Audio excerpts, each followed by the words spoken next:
수련회 다녀오면서 한 주 못 봤던 친구들 보고 싶었고요. 그 다음에 이번 한 주가 또 되게 길었어요. 저한테는. 어떤 분은 되게 빨랐을 수도 있겠지만 저한테는 되게 한 주가 한 2주 같다는 생각이 들었고, 여러분을 빨리 보고 특별히 수련회를 다녀온 친구들은 어떻게 바뀌어 있을까 뭐 이런 생각들도 해보고 그랬던 것 같습니다. 오늘 말씀은 요한일서 1장 1절부터 4절의 말씀을 함께 보도록 하겠습니다. 제 마이크의 톤이 로를 좀 빼주시고 하이를 조금만 올려주시면 좋을 것 같습니다. 요한일서 1장 1절부터 4절 말씀입니다. 요한일서는 성경의 거의 뒷부분에 있습니다. 네. 요한일서 1장 1절에서 4절입니다. 같이 읽어보도록 하죠. 시작. 태초부터 있던 생명의 말씀에 관하여는 우리가 들은 바요, 눈으로 본 바요, 자세히 보고 우리의 손으로 만진 바라. 이 생명이 나타내신 바 된지라. 이 영원한 생명을 우리가 보았고 증언하여 너에게 전하노니 이는 아버지와 함께 계시다가 우리에게 나타내신 바 된 이시니라. 우리가 보고 들은 바를 너에게도 전하는 너희로 우리와 사귐이 있게 하려 하니 우리의 사귐은 아버지와 그 아들 예수 그리스도와 더불어 누리니라. 우리가 이것을 쓰면 우리의 기쁨이 충만하게 하려 합니다. 목회자가 1년 설교 스케줄을 고민하고 짭니다. 그래서 제가 우리 리더분들과 상의하기로는 처음에 올해 초는 이렇게 하고 또 수련회 다녀와서는 로마서를 하겠다, 강의를 하겠다라고 했는데 그것을 바꿨습니다. 그래서 요한일서가 우리 공동체에게 필요하겠다라는 생각에서 오늘부터 요한일서를 함께 강의해 보려고 합니다.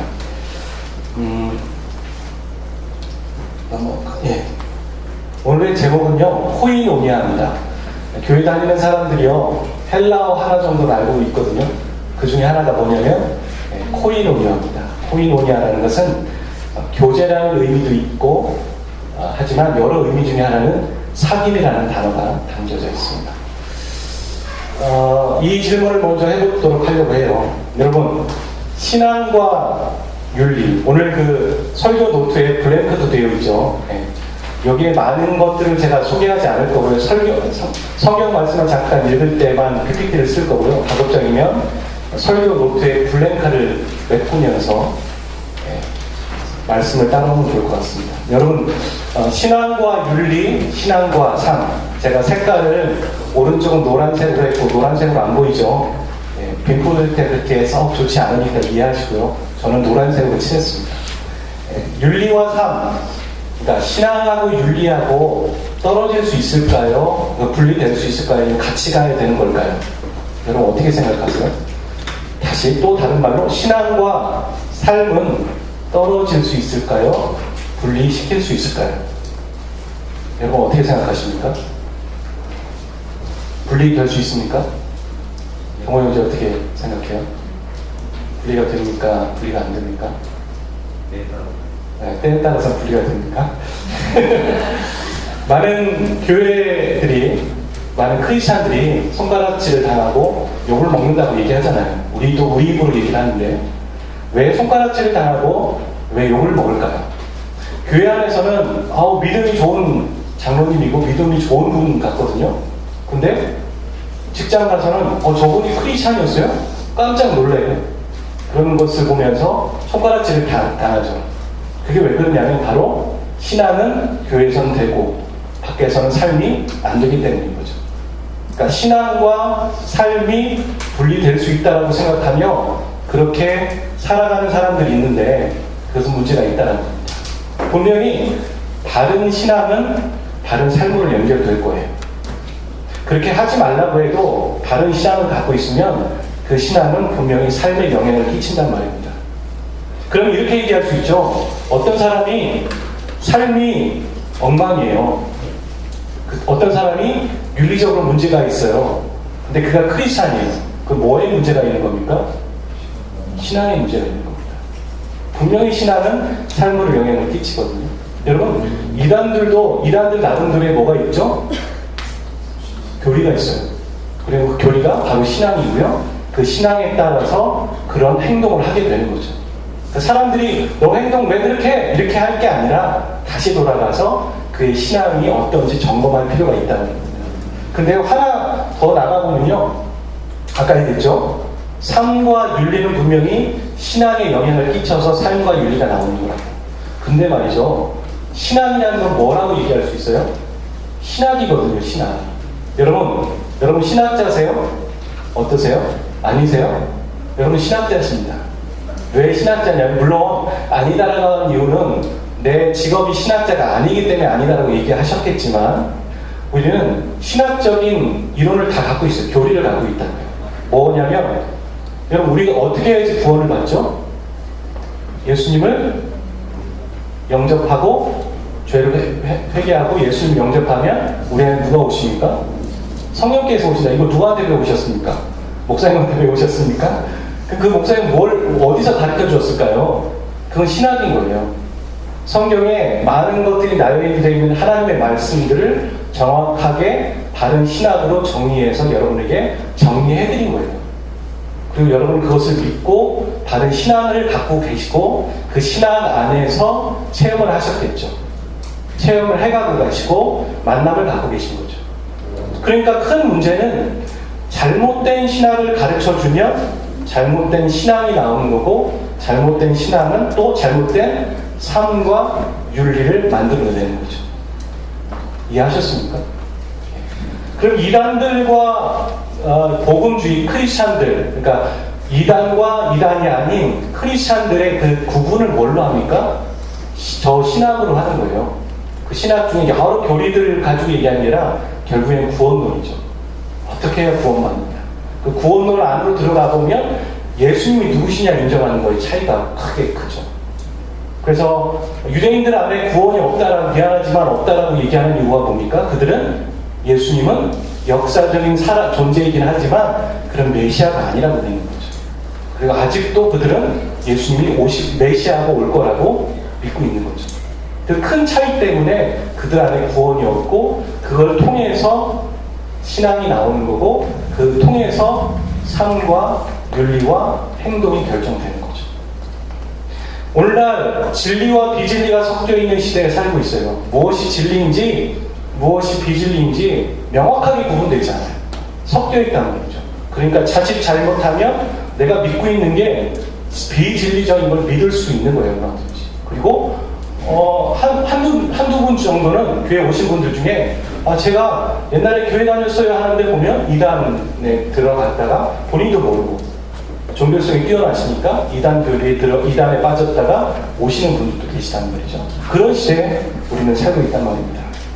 이 요한일서의 주요 키워드 중에 하나가 아까 얘기했던 신앙, 그 다음에 윤리, 그리고 마지막으로는 사랑이에요. 사랑. 세 가지의 키워드를 쓰고 있어요. 신앙, 윤리, 그 다음에 사랑. 아까 말씀드렸지만 신앙과 윤리는 결코 동떨어질 수 없어요. 동전의 양면과 같다.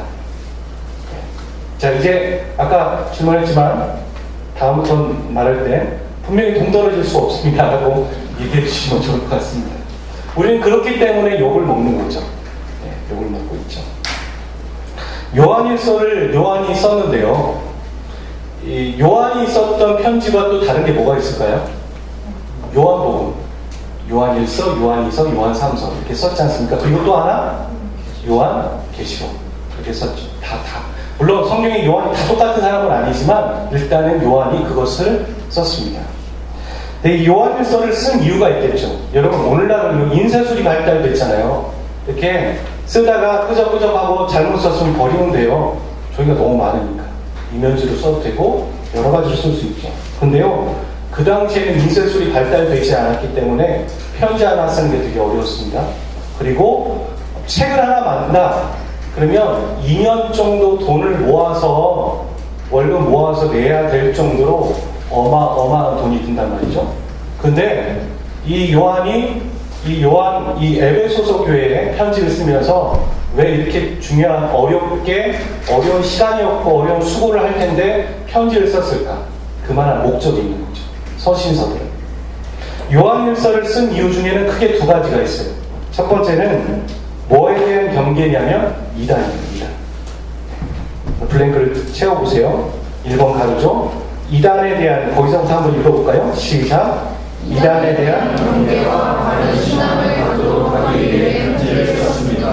그 당시 이단들의 특징은 뭐였냐면, 다른 표현으로 여기에 지금 제가 가로에 이 땡땡 18 이렇게 썼잖아요. 그럼 뭘까요? 예, 어디에 있는 2장 18절일까요? 예, 요한일서예요. 그러니까 요한일서에 있는 거는 앞에서 요일 이렇게 안 쓸게요. 아셨죠? 예, 우리 새가족들을 위해서 이해 한 번 정도는 해야 될 것 같아서 말씀드립니다.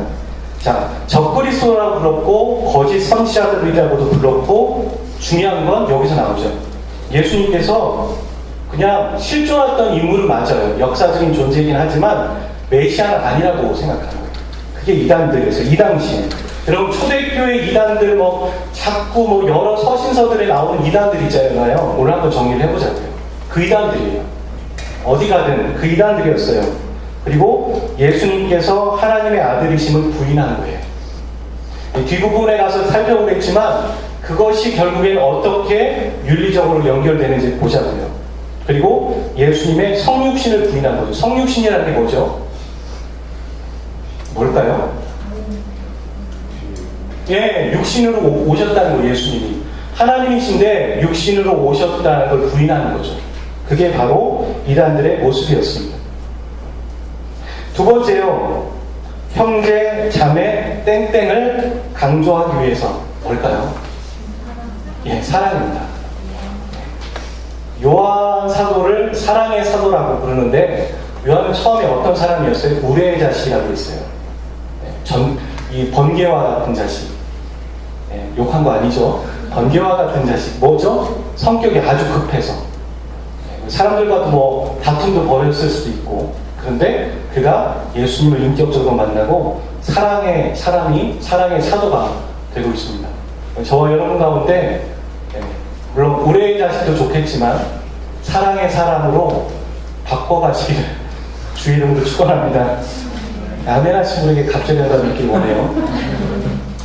형제, 자매, 사랑을 강조하기 위해서는 왜 이 두 가지가 연결되냐면요, 아까 얘기했잖아요.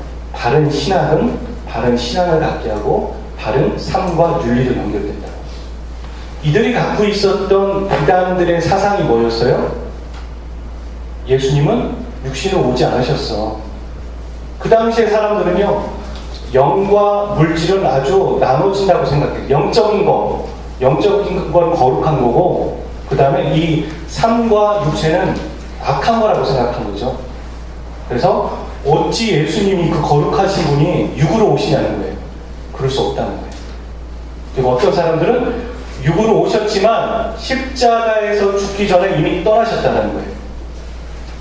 여러분 가운데 그런 이단 사상 갖고 계시면 계십니까? 네, 바꿔가시길 주 이름으로 축원합니다. 네. 십자가, 어떻게 예수님이 십자가에서 죽고 피 흘리냐 이거죠. 그분은 영과 육을 갖고 계셨지만 떠나셨다는 거죠. 그리고 십자가에서 죽은 사람은 누구예요? 예수 맞는데 6이에요. 6일 뿐이에요. 단지 6일 뿐. 그럼 큰 문제가 생기기 시작해요. 우리의 죄를 위해 십자가에 죽으신 분이 예수님이시고 하나님이시라고 얘기했는데, 이들의 논리로 따지면 예수님은 6이셨으니까 우리를 구원할 분은 아닌 거예요. 이해하셨어요? 잘 생각해 보세요. 그래서 육적인 거는 더러운 거고 영적인 건 거룩하기 때문에 이게 영지주의잖아요. 그래서 여기서는 거룩한 거고 밖에 나가서는 다르게 살아도 되는 거예요. 이해하셨죠? 그게 영지주의 사상이란 말이에요. 우리가 여기서는 거룩하게, 집사님 믿음 너무 좋으시네요. 훌륭하세요. 저분 같은 믿음을 가져야 돼. 그랬다가 그가 밖에 나가서는 이상한 삶을 살아가는 거죠. 왜요? 여기서는 거룩해도 돼요. 거룩한 게 맞아요. 하지만 세상은 악하니까. 이런 논리를 피는 게 바로 그 당시에 이단들이었고, 그런 논리로 시작하다 보니 예수님은 어떻게 거룩한 분이 육신의 몸을 입고 오셔? 그럴 수 없어 라고 분리시킨 거예요. 이해하셨죠? 그런 신학이 신앙이 됐고 그것이 삶이 되다 보니까 어떻게 되는 겁니까? 나는 죄가 없어라고 생각하는 거예요. 어떤 사람은 그리고 나는 형제를 사랑할 필요가 없어라고 생각하는 거예요. 그러니까 지금 형제 사랑을 강조하는 게 갑자기 뜬금없이 요한이 왜 형제 사랑을 강조하지가 아니라 그 이단들의 사상을 갖고 있던 사람들이 교육을 받아서 형제를 무시하고 사랑할 필요가 없다고 생각했고 나는 죄가 없어라고 생각하는 사람들이 교회 안에 있었던 거죠. 이해하셨죠? 그래서 이 두 가지가 연결되어 있는 것이고 제가 말씀드린 것처럼 잘못된 신앙을 낳고 잘못된 삶과 윤리를 연결되는 거예요.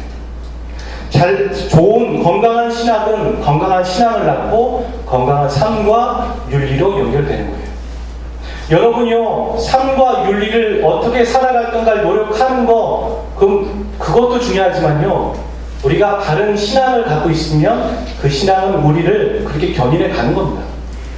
그렇지 않아요? 우리 예수님을 사랑해요. 예수님을 사랑하는데 예수님께서 우리에게 말씀하시는 거죠. 뭐라고 말씀하세요? 야, 내 이웃을 내 몸과까지 사랑하라. 내가 미워했던 사람인데 계속 갈등이 느껴지는 거죠. 어림을 겪여지는 거죠. 내가 사랑해야 되는데 잘 사랑해지지 않고. 갈등은 당연한 거예요. 그 과정이 있는 거죠. 그걸 비로소 뛰어넘기도 하고. 내가 그냥 사랑해봐야, 저 사람들도 사랑하네? 저 리더들도 다른 사람 사랑하는데? 나도 사랑해봐야지. 목적이 없는 거예요. 신앙도 없고 신학이 없는데 그냥 사랑만 해보는 거예요. 그럼 지치거든요. 근데 교회가 어떤 때는 그렇게 가르치죠. 행동해라, 바꿔라, 삶을 바꿔라. 아니요. 삶을 바꿔라, 전도해라, 복음 전해라 하기 전에 그들이 먼저 알아야 될 건 그들을 향한 하나님의 사랑이 얼마나 깊은지 알면 그 행동은 시간이 걸리지만 바뀌는 것 뿐이에요. 그렇지 않습니까? 우리가 해야 될 건 예수님이 그를 얼마나 사랑하는지 알려주는 거예요. 그게 바로 신학이고 그게 신앙이거든요. 그러면 삶과 윤리는 그 다음 문제로 자연스럽게 바뀐다고요. 그래서 오늘 우리를 한번 생각해 보세요. 우리가 갖고 있는 신앙과 삶에 분리되어 있는 부분들, 나만 알고 있는, 그럼 왜 내가 그런 행동을 할까? 거슬러 올라가 보다 보면 내가 갖고 있는 신앙이 뭔가 문제가 있기 시작하다는 걸 보게 되는 거죠. 물론 완벽한 사람은 없어요. 완벽한 사람. 그래서 이 요한일서를 제가 펴들고 또 요한이 에베소 교회에게 이 편지를 드는 이유는 믿는 자들에게 불안함을 주기 위한 게 아니라 확신을 주고 바른 길로 조율해 가는 걸 필요로 하기 때문에 이 말씀을 든 거죠. 여러분 1번을 넘어갑니다. 여러분 교회 100m 근처에 커피숍이 몇 개 있을 것 같으세요? 세보셨어요? 오, 맞아요. 10개 정도 돼요. 찍었어? 올해 앳대가 있고요. 앳대가 있고 카페변에 키친파크 안에도 있고요. 저쪽에 데일리 커피숍, 제가 지금 나이를 이렇게 찾아봤어요.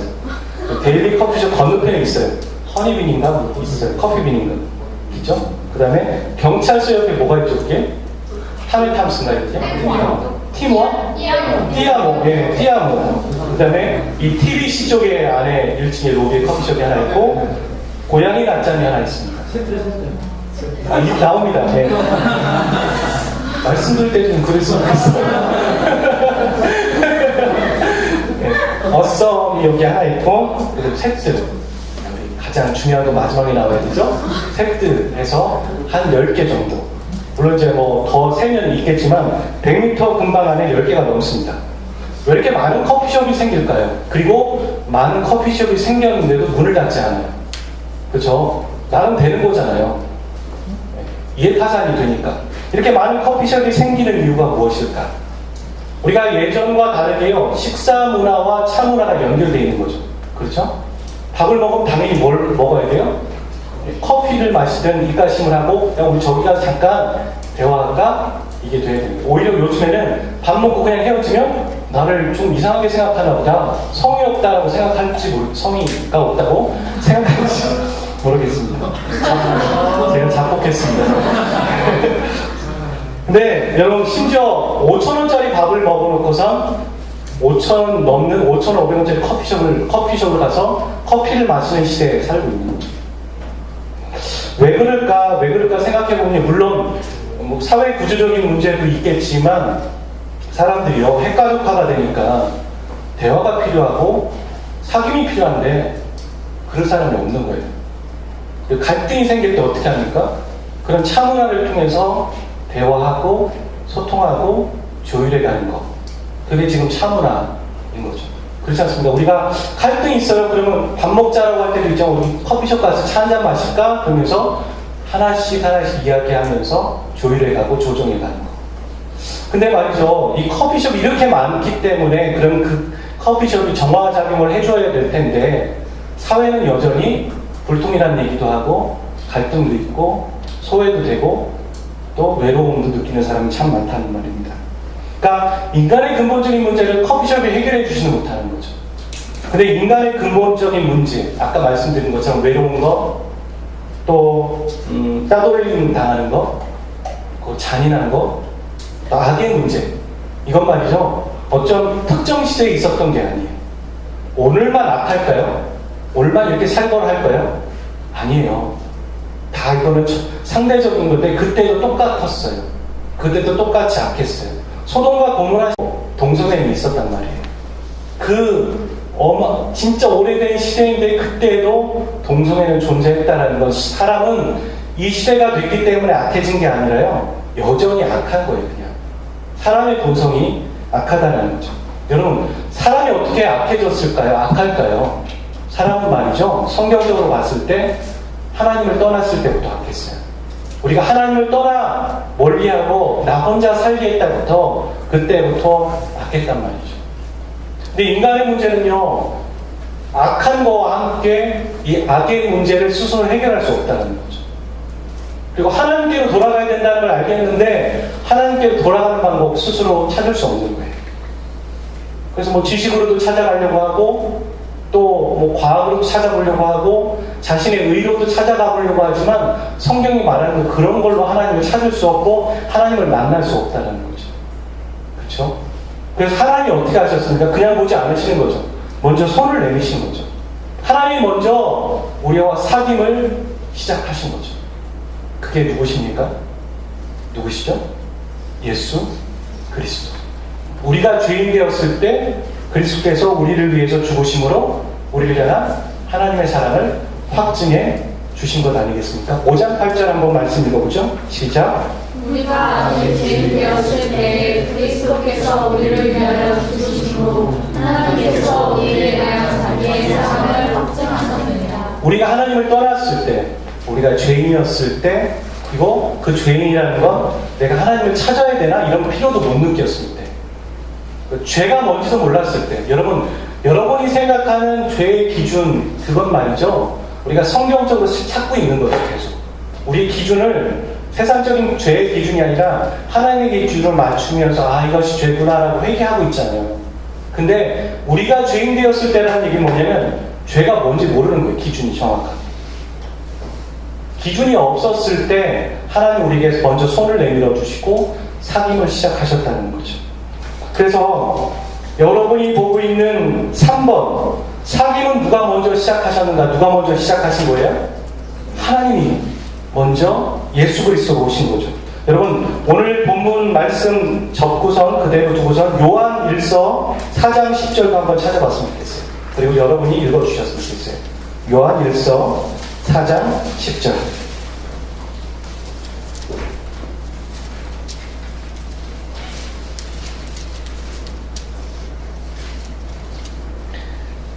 시작. 사랑은 여기 있으니 우리가 하나님을 사랑한 것이 아니요 하나님이 우리를 사랑하사 이 죄를 사랑하기 위하여 억제물을 구하고 악을 주셨으니라.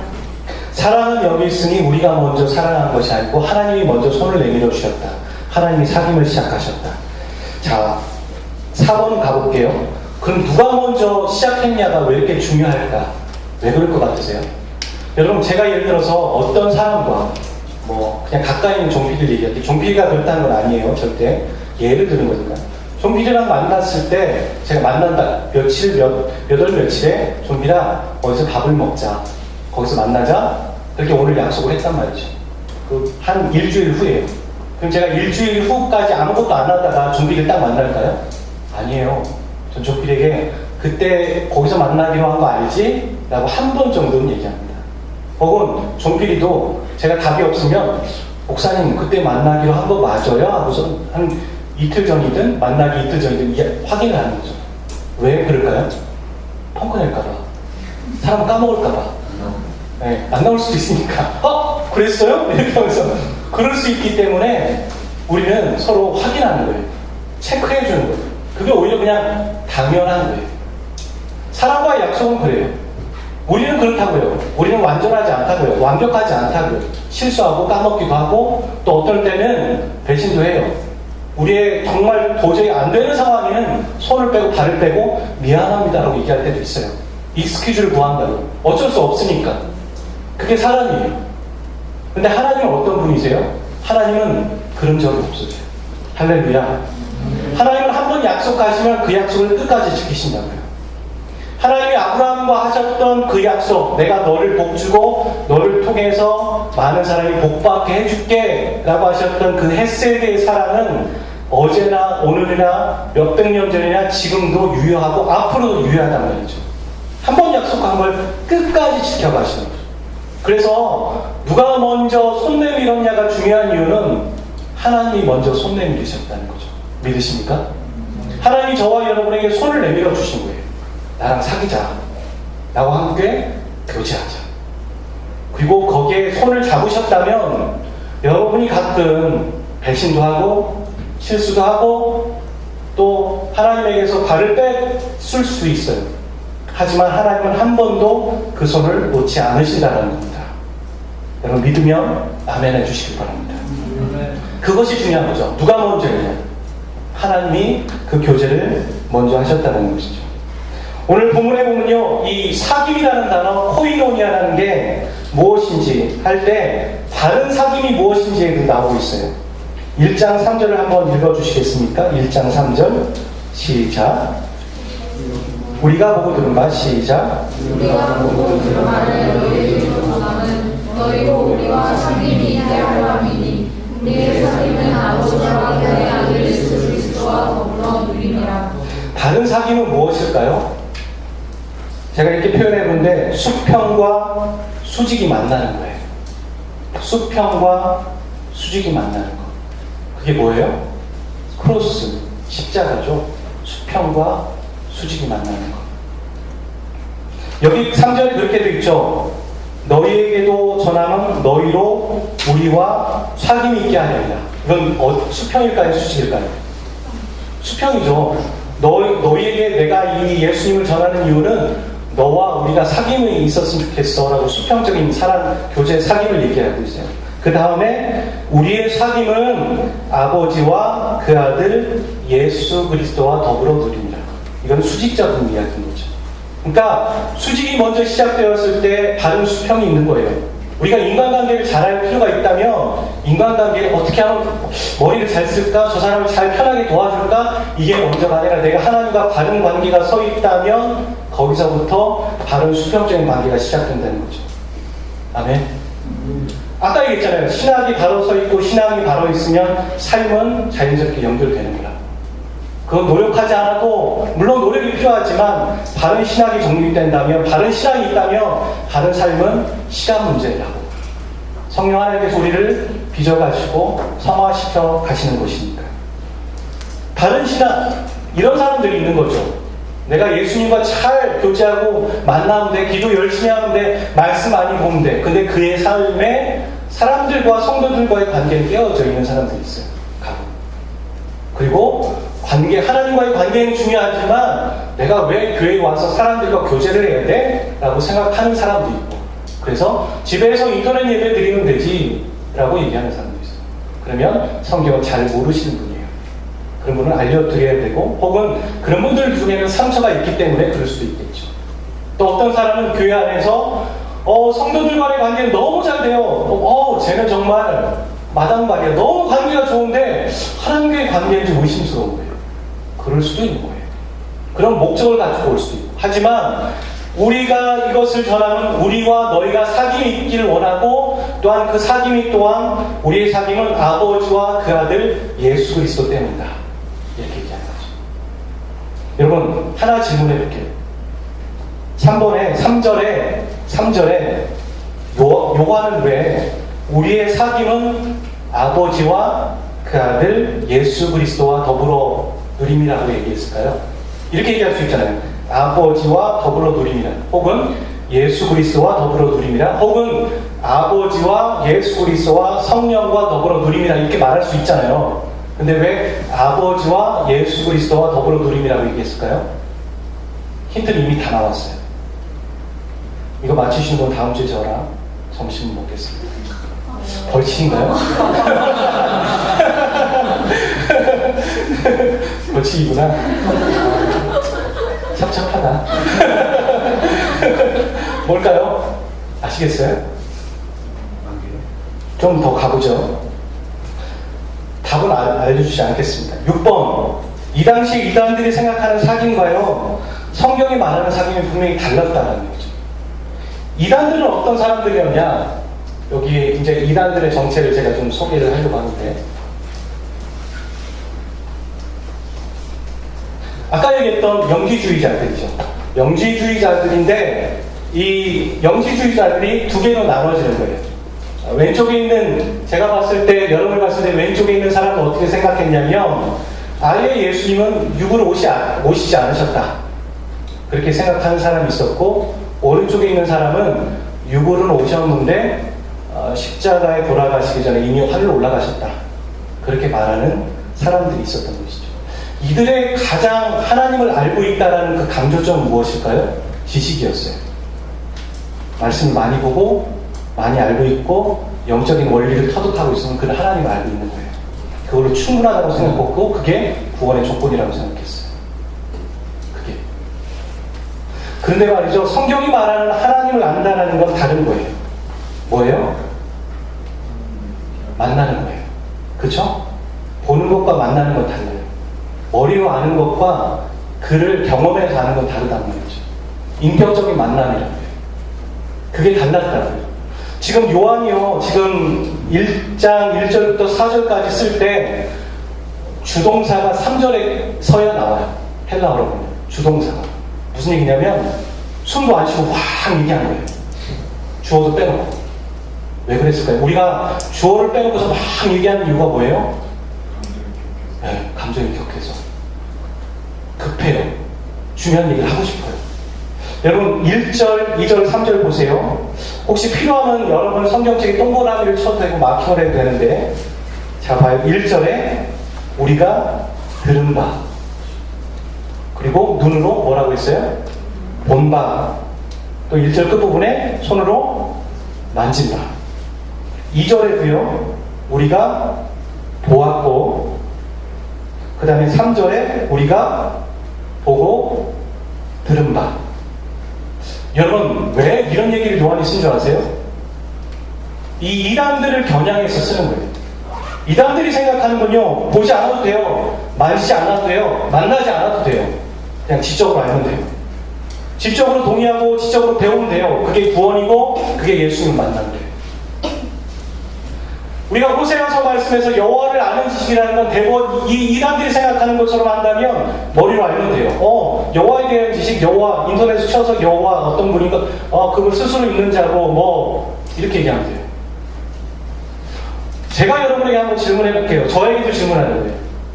오늘 우리의 신앙이 말이죠, 아는 것을 만났다고 생각하진 않나요? 예수님과 사귀고 예수님과 교제하고 예수님과 만난다는 것을 단지 지적으로 동의해서 알고 있는 걸 만난다고 생각하는 건 아니냐는 거죠.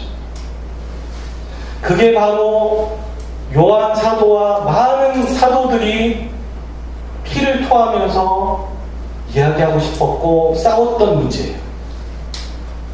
오늘 우리가 너무 쉽게 그거에 받아들이고 있는 거죠. 여러분, 우리가 알고 있는 이단들 뭐가 있을까요? 구원파, 또 신천지, 그들이 얘기하는 교리를 갖고 배우지 않았기 때문에 우리는 이단에 빠진 게 아닌가요? 물론 우리는 이단에 빠지진 않았죠. 하지만 우리가 갖고 있는 신학과 신앙이 바른 거냐는 말이에요. 아니라는 거죠. 많은 교회, 많은 크리스찬들이 알고 있고 배웠고 지식으로 알고 있기 때문에 나는 그것을 알고 있다라고 말하는 거예요. 예수님을 만났다고도 얘기하고 그게 사귐이라고 얘기하며 그걸로 족하다라고 얘기하는 거죠. 하지만 요한은 그것을 대항하면서 주동사가 3절에서야 나오면서 우리가 들었고 보았고 만졌고 또 보았고 보고 들은 그 예수 그리스도. 근데 그분이 2절 끝부분에 보니까 뭐라고 해요? 우리에게 스스로 나타나셨다. 우리가 만나려고 만난 게 아니라 그분이 먼저 우리에게 손을 내미신 그분. 우리에게 찾아오셨다. 우리의 삶에 찾아오셨고 우리와 같이 밥 먹으셨고 우리와 같이 고민하셨고 우리와 같이 슬퍼하는 자들과 슬퍼하셨고 우리와 함께 기뻐하셨다. 같이 고민하신 그분. 그분을 내가 여러분에게 전합니다. 여러분 그분과 영적인 사귐을 가지십시다 라고 얘기하는 거죠. 그 사귐을 갖자라는 것은 그 예수님이 이 에베소 교회 사람들과도 똑같이 만져주시고 찾아와 주시고 인격적인 만남을 하시겠다는 얘기고 그들이 이해해야 될 건 바로 지적인 알미 아니라 영적인 만남인 거죠. 그렇지 않습니까? 그래서 사귐에는 말이죠. 7번에 무엇이 있냐면 성숙이 있어요. 다른 말로 성장이라고 말해도 될 것 같아요. 1장 2절의 말씀을 한 번만 더 읽어주세요. 시작. 이 생명이 이 영원한 생명을 우리가 얻고 증언하여 너희를 전하노니 이는 아버지와 함께 계시다가 우리에게 나타나시마 되었습니다. 여러분 보았고 증언하여서 너에게 전한다. 보는 건 뭐예요? 개인적인 만남이에요. 보았어요. 듣기도 했어요. 만지기도 했어요. 인격적인 만남이 분명히 있었어요. 근데 이 만남을 통해서 사귐의 성장이 있는 거예요. 요한이 몇몇의 사람들이 에베소 교회에게 전할 때까지 오려면 사귐이 어느 정도가 돼서는 되는 게 아니죠. 사귐을 하고 하다 보니까 결국에는 주체할 수 없어서 그것을 다른 사람에게 전하기까지 하는 거예요. 여러분 우리가 여자친구가 있어요. 남자친구가 있어요. 교제를 해요. 좋아하는 사람이 있어요. 그러면 계속 알고 싶어요. 계속 만나고 싶어요. 그리고 그것을 주체할 수 없어서 다른 사람에게 그 나의 만남을 소개하기도 하고 얘가 이랬어요. 얘가 이런 것들을 선물해줬어요. 라고 말하잖아요. 그게 바로 증언이고 전하는 거라고. 전해라. 증언해라. 복음 전해라. 간증해라. 그게 아니죠. 사랑하니까 만남이 있으니까 전하게 되는 거예요. 그렇지 않습니까? 여러분 관계가 아니고 그 다음에 무생물과 관련된 만남은 말이죠. 시간이 지나면 어떻게 되냐면 중독이 일어나요. 그렇죠. 컴퓨터 중독, 무슨 중독, 무슨 중독, 알코올 중독 그런 얘기를 하죠. 하지만 인격과 인격이 만나면 뭐가 일어나는 줄 아십니까? 중독이 아니에요. 친밀함이 있는 거죠. 더 가까워지고 더 알아가는 거예요.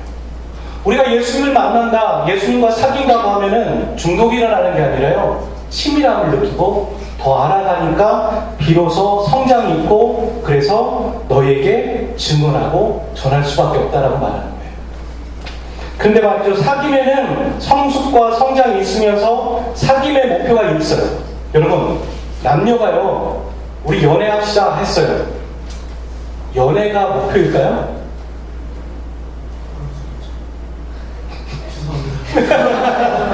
연애가 목표일까요? 남녀의 연애의 사귐의 목적지는 사귐입니까? 뭘까요? 성숙해서 그 다음 계속 사귐입니까? 성장하고 성숙해서 또 사귀고 사귀어서 그 다음 그렇죠. 연합을 이루어가는 거죠. 꼬린 점이 있다고요. 사귐이 목적지가 아니에요.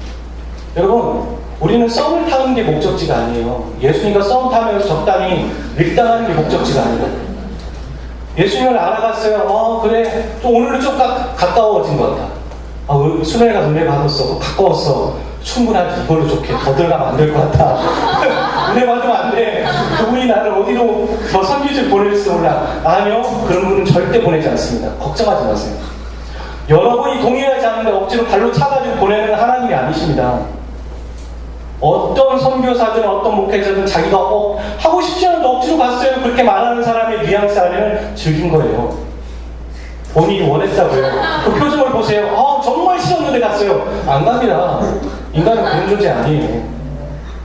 그 안에 분명히 은혜가 있었죠. 하지만 간증하면서 그렇게 얘기하는 거죠. 하나님 그렇게 보내지 않으십니다. 걱정하지 마세요. 여러분, 그 사귐을 누림이 되려면 연합이 이루어지는 겁니다. 하나님이 우리에게 원하는 건요, 사귐이 아니에요. 썸 타는 게 아니라고요. 연애가 아니라고요. 목적은 연합이에요. 요한복음 14장 10절 말씀 좀 크게 읽어봐요. 시작. 내가 아버지 안에 거하고 아버지는 내 안에 계신 것을 내가 믿지 아니하느냐. 내가 너희에게 이르는 말은 수고한 것이 아니라 아버지께서 내 안에 계셔서 그 일을 하시는 것이다. 신비로운 거예요. 내가 아버지 안에 거하고 아버지가 내 안에 거한다. 이거 말로 이해 못하는 거예요. 연합이에요.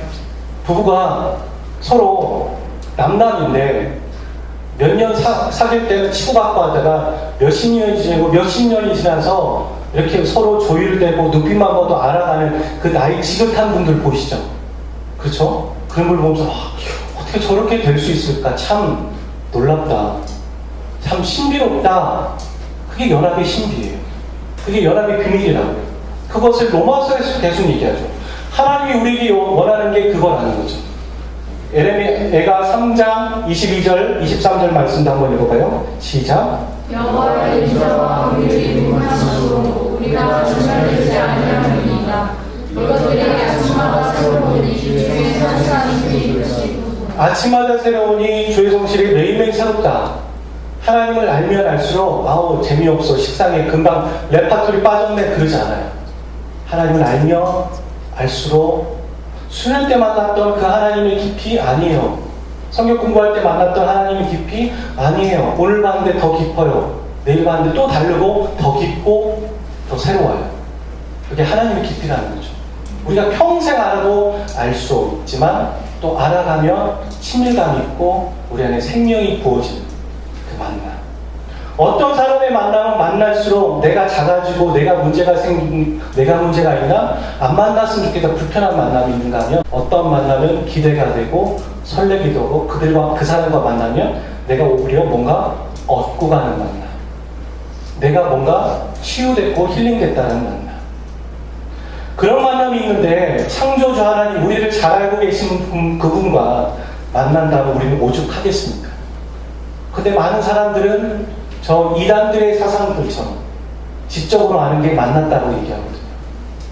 그냥 누구에 대해서, 하나님에 대해서, 목사가 전해준 그 하나님에 대해서, 이 예배를 통해서, 설교를 통해서 여러분에게 하나님에 대해서 알려주는 이유는 그게 거기서 끝이 아니라 여러분이 있는 곳에서 그분을 알아가기 위한 동기부여죠.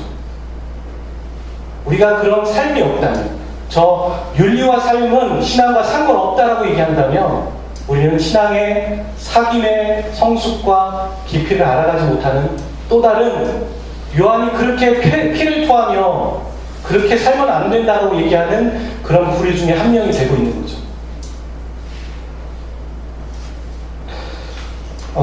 제가 이 책을 그때 얘기했었는데 수련 때 얘기했었는데 가져왔습니다. 제 영적인 노트입니다. 2002년부터 썼습니다. 그래서 제가 하나님을 인격적으로 대우해드리는 방법이 뭘까? 하나님은 나를 인격적으로 대우하시는데 하나님은 내가 하나님을 인격적으로 대우해드리고 있는가? 그러지 않고 있더라고요. 그래서 그럼 어떻게 의도적으로 하나님을 인격적으로 대우해드릴까 생각하다가 노트를 쓰자. 하나님이 나에게 말씀하신 것을 적자. 그리고 어떤 때는 주의 음성을 적고 순종해보자. 그리고 그 결과도 적어보자.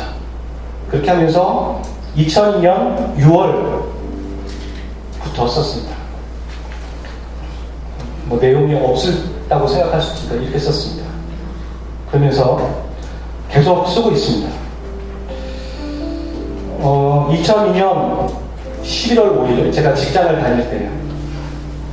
남모 자매, 제가 그 당시에 선교단체 훈련을 받으면서 전도하세요라는 미션이 있었거든요.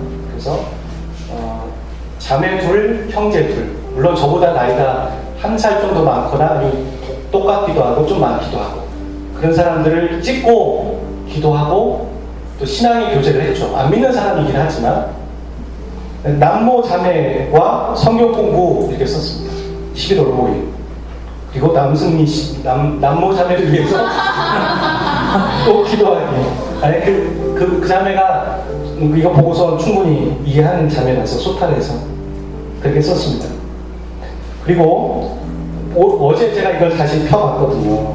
그러니까 그 뒷부분을 오랜만에. 11월 27일 남모 자매를 위해 회사에서 기도할 때 하나님 저에게 하나님의 말씀을 주셨습니다. 내가 너를 사랑한다. 내가 너를 사랑할 수 있도록 너를 내어다오. 그런 얘기를 했습니다. 그리고서요, 올해 우리 그 사경에 있었잖아요. 연합사경이 한밭대에서. 그때 우리 김치찌개 먹으러 갔잖아요. 그날 기억하거든요. 예배 중간 정도에 누가 이렇게 싹 지나가는데 이 자매랑 너무 비슷한 거예요. 우리 연합 예배, 새누리 1, 2, 3 중에. 그래서 아니겠지. 내가 잘못 봤겠지. 기다렸습니다. 나올 때까지. 그 사람이 맞나 확인하기 위해서. 나왔는데 이 자매인 거예요. 너무 반갑다고. 자기도 이 주보를 봤는데 목사님 이름이 있길래 동명이인가? 하고서 생각해봤다. 근데 정말 반갑다. 너무 반갑게 저를 맞아주면서 그 자매가 하는 말이 제가 2주 전부터 새누리 이 교회 다니기 시작했다. 그 얘기를 해줬어요. 물론 제가 한 건 아니지만 2017년이니까 2002년이면 15년이 걸렸죠.